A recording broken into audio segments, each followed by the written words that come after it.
And in this video, I'm going to be discussing institutional architecture, again, and surveillance media. So we talked about home media in the last video, and we talked about cinema in the last video. But this one, we're heading towards more kind of recent examples of media in space, and media that sort of have surveillance capacities. So media can take all shapes and forms in space. A television set or Pokemon Go might be a bit more obvious examples of how media operate in space and are related to space, but they are more visible forms of media that we might not necessarily think of.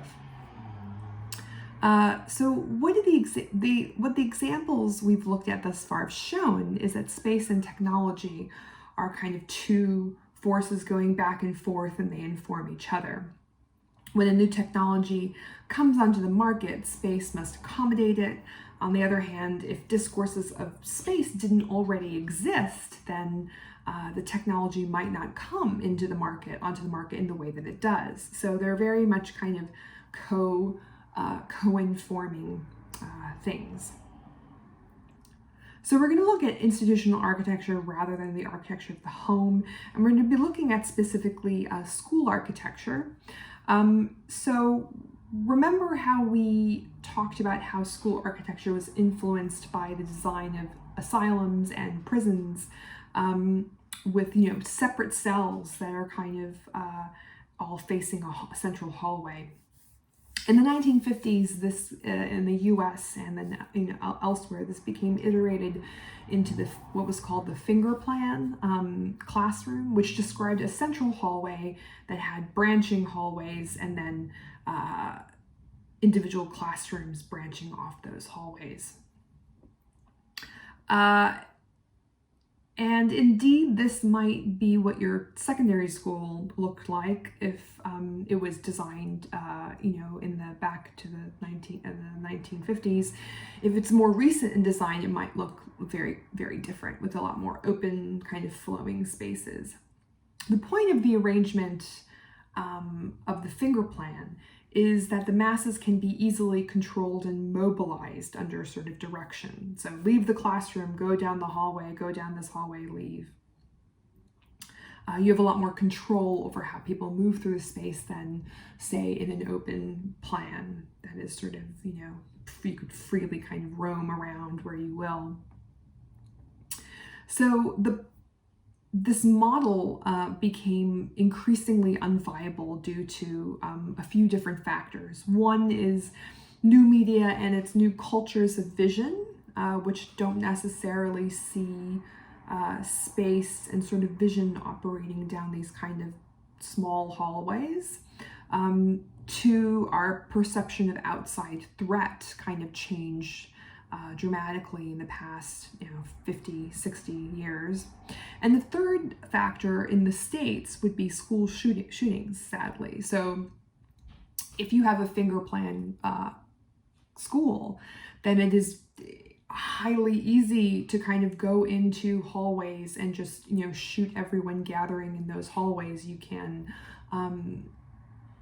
you have the capacity to like a first-person shooter game in a tunnel. You have the capacity to kind of trap people in these sorts of extensions, hallway extensions, and sort of mow them down. So this became sort of problematic in the era of school shootings.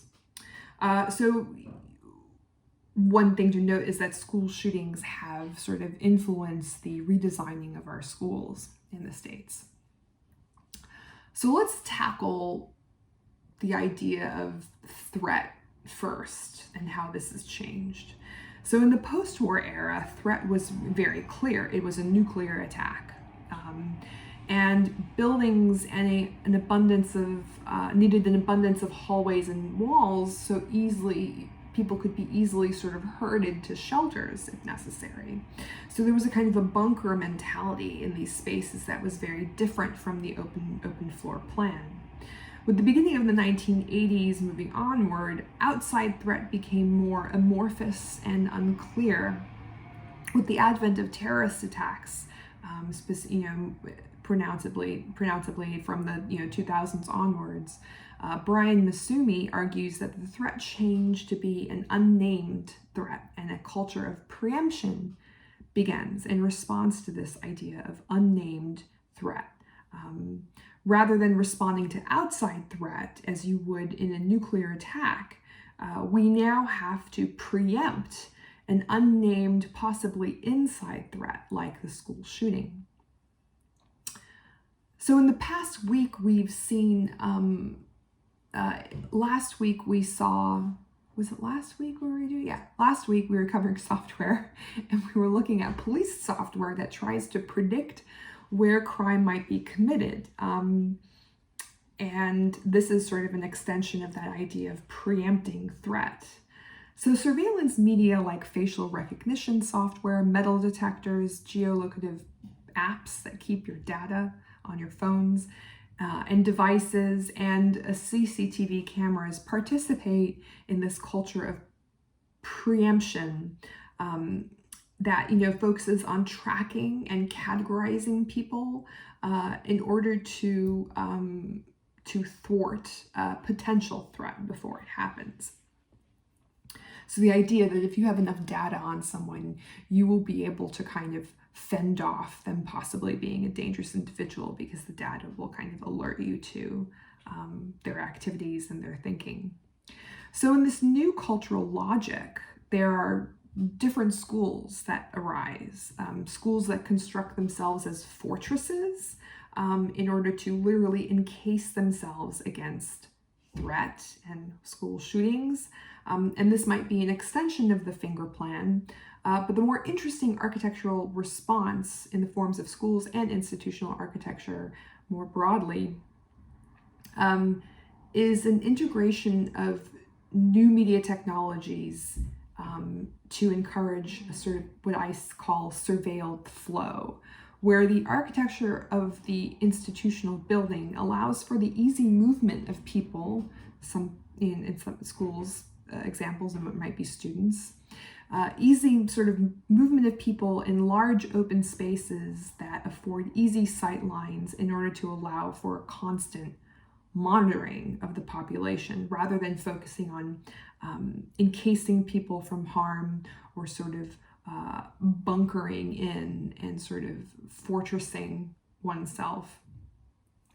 So you can see a division in these logics, bunker kind of logic and surveilled flow logic, in countries' responses to COVID-19, with some countries borders and restaurants allowing for a movement of people but under close surveillance. You need to kind of sign in places, and that might be, Queensland's sort of policy is fortressing itself inward by closing borders, but internally allowing at the time of this video, allowing for a surveilled flow of people within it. So going to clubs and restaurants, your kind of presence is sort of checked in and sort of, recorded. And other places are in complete lockdown, like Melbourne. So we've seen an array of new media technologies that try to deal with the spatiality of the pandemic, including tracking apps and QR code sign-ins, and all of these are trying to affix our identity to a particular space and time. So the monitoring of spaces and bodies through digital technologies has become a key feature in defining our time, and one that COVID-19 might seem to accelerate and make highly visible.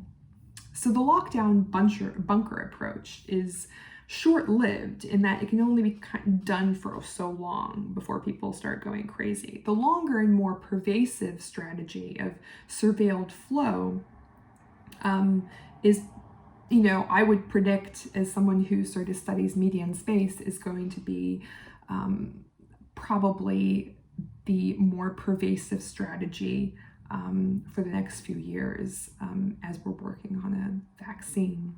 And this is the logic of this surveilled flow, and using media technologies in order to execute it is to preempt threat, is to kind of preempt an outbreak by monitoring where people go, tracking where they go in order to kind of then isolate individuals who have it. So another example of sort of new media surveillance and tracking technologies that inform the creation of a certain kind of space is the recent renovation of the UQ library, which, you being 30 years, you might have remembered what it looked like before. So the UQ renovation opened up previously cordoned off private spaces in order to maximize sight lines and an open plan. So a part of our culture is that we subject ourselves to institutional surveillance, but we also participate in what Mark Andreevich calls peer surveillance, that we rely on the surveillance and regulation of each other in order to instill a social order. And these large spaces encourage a voyeurism that is a part of this culture. So the UQ library, if we're reading it in a Lefebvrean way,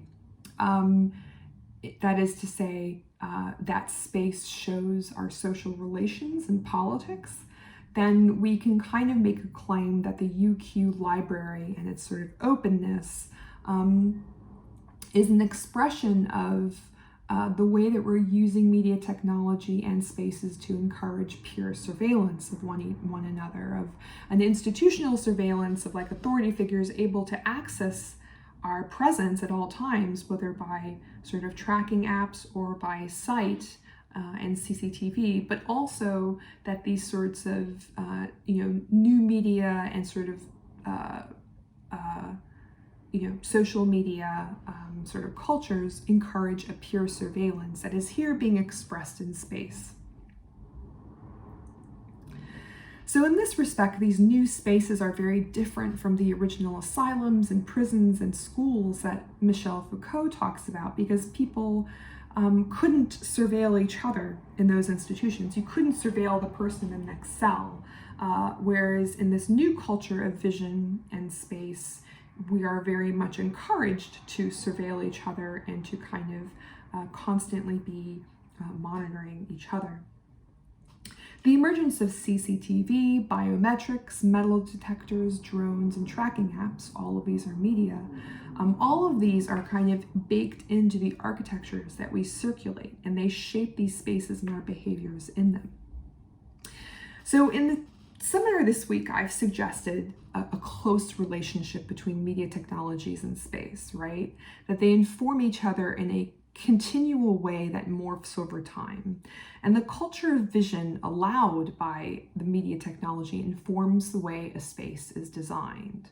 And the space itself encourages the creation of certain media technologies in order to fit into and perpetuate it. In other words, whenever we have, at any given moment, there's a kind of a social, political sort of ideology and sort of logic in the ether, right? That is a part of our sort of our culture that we don't necessarily think about. And this logic informs the media that we make and how we use it, and it informs the architecture that we make and how we use it. So architecture and media are part of this larger logic at all points in time, and they kind of, architecture and media sort of reflect each other. So in your projects, it's worth asking what kind of space you envision this project to exist in. So it's not just, whatever you design, it's not just going to exist in a void, right? It's going to exist in some sort of space. And if you're designing it for a particular person or consumer, what kind of space do you want this sort of project to exist in? How do you want the consumer to use it, in what space? Also, a question you might ask is, might a certain type of space inform the shape the project takes? So think of the space that you want the project to be used in. For example, the home. You might ask, how does what our homes look like today? How might that change the way that you're designing that project? Is there a new culture or vision that you want to create through this sort of project and how it might relate to space. So these are all very meaty questions that take a while to kind of digest. And the reading for this week is about smart homes and the idea that they cultivate an idea of pleasance, a sensation of pleasance. So pleasance is the ideology here, right? Is the logic that I was talking about. And the smart home is it's a space and it's a set of media that sort of express this idea of pleasance. They work together to kind of give this idea of pleasance. In other words, the way that technologies are embedded in the home translates to a specific kind of experience of home. Smart homes have a really long history going back to when women working in home economics in the late 19th century were trying to